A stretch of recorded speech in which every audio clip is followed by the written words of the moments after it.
Tripods ya, di Brata Podcast ya. Sebelum kita memulai episode 1 kali ini, izinkan gue dan rekan gue ini untuk memperkenalkan diri masing-masing. Nama gue Fian dan gue Sidik. Oke, nah selanjutnya kita mau memperkenalkan tentang podcast ini. Oke, nah berhubung podcast ini adalah namanya Tripods ya, yang mana singkatan dari Tribrata Podcast. Ya. Jadi Tribrata Podcast ini masih di bawah naungan Tribrata TV. Kenapa kita pakai podcast? Karena zaman sekarang ini adalah anak-anak milenial nih, udah banyak banget yang dengerin podcast, termasuk gue. Juga kan? Nah maka dari itu kita memanfaatkan platform ini untuk memberikan informasi nih buat teman-teman semua yang nonton ini. Nah, pada podcast kali ini kita akan membawakan sebuah topik informasi yang menurut gue ini masuk ke kategori tren sih. Wah, karena seluruh dunia ya sedang membicarakan ini, dan ini masuk ke media, bahkan ke aplikasi video itu, Instagram juga ya. Nah, itu juga mau kita bahas, bukan ya, maksudnya topik yang itu mau kita bahas ya, karena memang topik ini juga lagi hangat-hangatnya ya diperbincangkan di media sosial. Iya, makanya penasaran? Oke, langsung aja kita bahas topiknya. Tripods, Tribrata Podcast. Nah, seperti yang sudah kita janjikan, kita akan membawakan sebuah topik yang sedang tren saat ini. Apa sih? Sebelum kita masuk topiknya, mungkin temanya dulu kali ya. Oke. Temanya itu apa sih? Temanya ini adalah cantik tapi psycho. Oh no. Ini BTW kalau lu dengar kata psycho, apa yang terlintas di pikiran lu saat lu dengar psycho? Psycho itu menurut gua orang yang mempunyai gangguan kejiwaan ya. Dia melakukan hal-hal yang menurut orang normal itu buruk, tapi menurut dia tuh bisa menyenangkan gitu. Berarti ini sangat tidak normal ya. Kalau lu gimana? Kalau menurut gua psycho itu ya seperti lo, cuman dia orang yang tidak punya tidak punya rasa, tidak punya kasih sayang mungkin ya. Mungkin ya dia merasa hambar gitu loh. Tapi itu kan menurut kita ya. Cuma kalau menurut ilmu kedokteran itu seperti apa sih? Nah, menurut ilmu kedokteran nih, psikopat ini adalah suatu gangguan kepribadian yang ditandai dengan sikap sensitif, terus juga keras, kemudian manipulatif, mencari sensasi, dan antisosial. Wah, apakah jangan-jangan orang yang selalu main HP saat lagi nongkrong itu, apakah itu masuk psycho? Ya karena itu antisosial kan? Antisosial. Dan kriteria orang yang psycho adalah antisosial. Iya. Tapi kita tidak bisa memukul ratakan seperti itu ya. Banyak orang-orang yang asosial seperti orang yang introvert itu belum tentu psycho ya kan. Tapi itu dia masalahnya kalau misalkan kita bahas mengenai psycho, ya kalau untuk membuktikan pasti ada tes psikologinya dong. Betul. Psikologi sebelum bukan sebelum untuk apa kita supaya tahu apakah kita memang psycho atau bukan. Tapi kadang-kadang kita suka nggak ngerasa kan. Ya kan, kayak ada cerita temen gue, dia bunuh semut diinjek dia psycho gitu kan, saking berlebihannya sampai seperti itu ya kan. Selama ini gue membunuh nyamuk itu gue juga psycho. Iya, tapi nyamuk nggak bisa membunuh lo kalau lo kena demam berdarah cuy. Nah makanya buat lo semua nih yang lo mau tahu kalau lo tuh psycho atau enggak, ya lebih baik lo untuk tes dulu ya. Tadi kan Fia juga udah ngasih tahu bahwa ada tesnya nih gitu.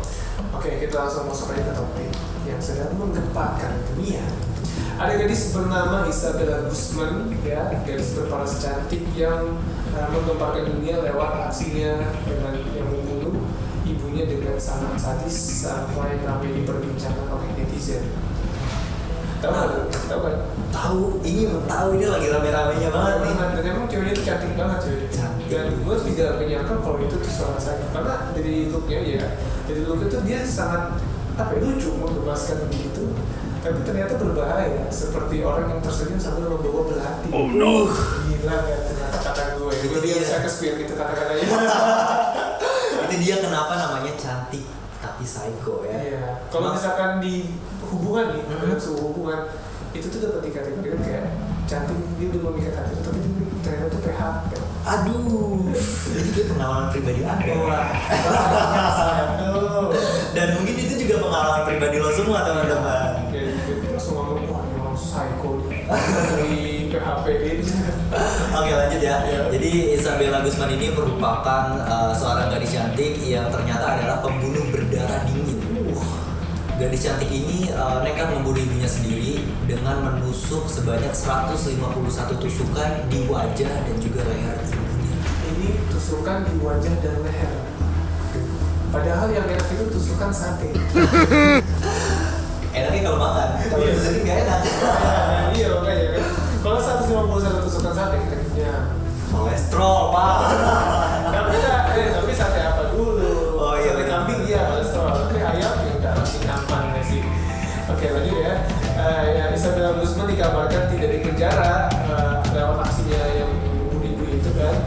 Bahkan dinyatakan tidak bersalah akibat perbuatannya. Hal ini lantaran ada gangguan kelainan yang dialami Isabella Guzman. Jadi mungkin menurut hukum kalau orang yang mempunyai kelainan itu tidak bisa dijadikan narapidana atau kriminal.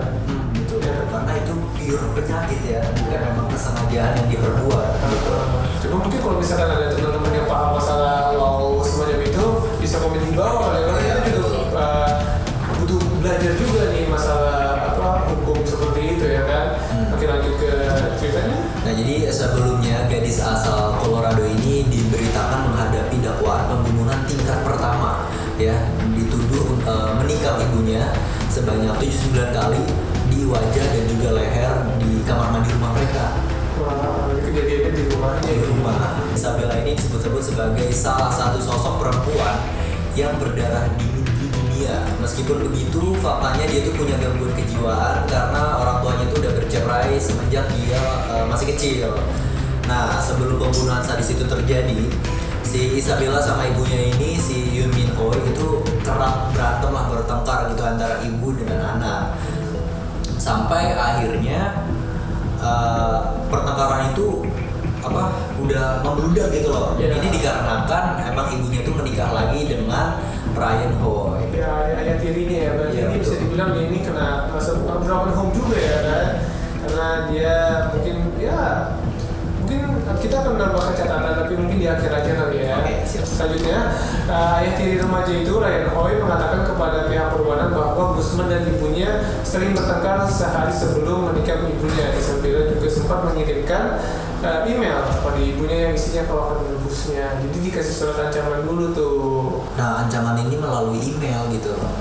Bukan melalui surat atau ancaman-ancaman dalam bentuk lainnya ya. Oke lanjut.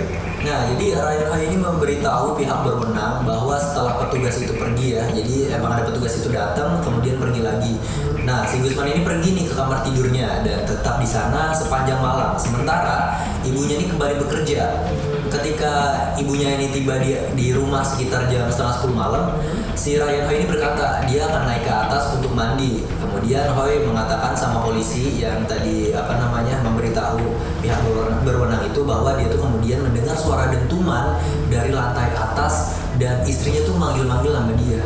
Ya, setelah mendengar dentuman itu, Hoy kemudian turun ke bawah, menelpon 911 dan mengatakan kepada petugas bahwa istri dan putrinya ada di dalam kamar mandi dan dia melihat darah dari bawah pintu kamar mandi. Mungkin ini anggapannya keduanya ini dalam bahaya.